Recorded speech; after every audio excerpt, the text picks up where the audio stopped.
स्वातंत्र्याचा सूर्य नवा रक्तातून उगवला, स्वातंत्र्याचा सूर्य नवा, हुतात्म्यांच्या त्यागाने फुलला हा तिरंगवा, हुतात्म्यांच्या त्यागाने फुलला हा तिरंगवा.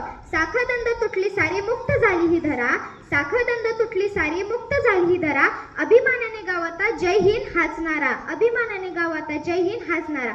सन्मान्य व्यासपीठ गुरुजन वर्ग आणि ते जमलेले माझ्या बालमित्रांनो, आज मी तुम्हाला जे काही 2 शब्द सांगणार आहे ते तुम्ही शांतचित्तेने ऐकावे ही माझी नम्र विनंती. आजचा दिवस उजाडला तो म्हणजे एका वेगळ्या ऊर्जेने, एका वेगळ्या अभिमानाने.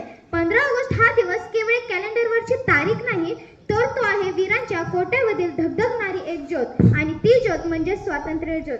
आज आपण जो तिरंगा अभिमानाने फडकवतो त्या तिरंगेच्या प्रत्येक रंगात एक कथा दडलेली आहे. भगवा रंग सांगतो त्यागाचा, पांढरा रंग सांगतो सत्य आणि शांततेचा, हिरवा रंग सांगतो समृद्धीचा, आणि मध्यभागी असलेले अशोक चक्र आपल्याला पुढे जाण्याची आणि प्रगतीची शिकवण देत असते. 150 वर्षांहून अधिक काळ आपला देश परकीय सत्तेखाली दबलेला होता, पण या मातीत जन्मलेल्या वीरांनी हार मानली नाही. टिळकांनी स्वराज्य हा माझा जन्मसिद्ध हक्क आहे असे ठामपणे सांगितले. गांधीजींनी सत्य आणि अहिंसेच्या मार्गावर सर्वांना एकत्रित आणले.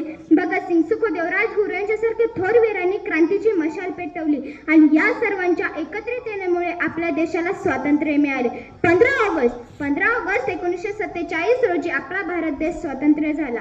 पण इथेच कथा संपत नाही मित्रांनो. जितकं स्वातंत्र्य मिळवणं कठीण होतं, तितकंच ते वाढवणं, जपणं आणि पुढच्या पिढीपर्यंत सुरक्षित पोहोचणं हेही तितकंच महत्त्वाचं आहे. आज आपण स्वातंत्र्य तर आहोत, पण खऱ्या अर्थाने सक्षम होण्यासाठी आपल्याला शिस्त, संस्कार याची फार गरज असणार आहे. आपण छोट्या छोट्या गोष्टीवरून देशसेवक करू शकतो, जसे प्रामाणिकपणे शाळेत येणे, वडीलधाऱ्यांचा आदर करणे, परिसर स्वच्छ ठेवणे. अशा छोट्या छोट्या गोष्टींना आपण उद्याचा सुजाण नागरिक घडू शकतो. तुम्हाला माहित आहे का, आज आपला देश आंतरराज्य घेतोय, डिजिटल क्षेत्रात सर्वांना मार्गदर्शन करतोय, आणि खेळाच्या मैदानातही आपलाच तिरंगा उंच फडकतोय. आणि ही प्रगतीची गाठ अशीच राहायची असेल तर याची जबाबदारी आता आपल्यावरती आहे, म्हणजे त्या भावी पिढीवरती आहे. चला तर मग आज आपण या पवित्र दिनी एक मनोमनच प्रतिज्ञा करूयात. आपण केवळ स्वातंत्र्याचा उपभोग घेणार नाही, तर त्याचे पूर्णपणे रक्षण आणि भावुक बनून उभे राहू.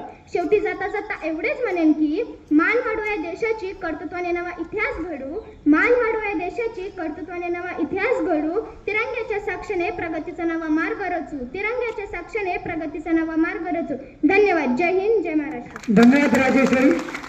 राजेश्वरीने आपल्या भाषणामध्ये या ठिकाणी देशासाठी स्वातंत्र्य मिळवून देण्यासाठी सर्वच नेत्यांनी या ठिकाणी ज्या ज्या नेत्यांनी बलिदान दिलं, ज्या नेत्यांनी त्यांचे मंत्र दिलेत, आहुती दिली, या सगळ्या नेत्यांच्या ठिकाणी उल्लेख केला. त्याचप्रमाणे आपल्या सगळ्यांना एक विनंती केलेली आहे, आपण आपल्या भविष्यामध्ये आपल्या देशासाठी काय करायचं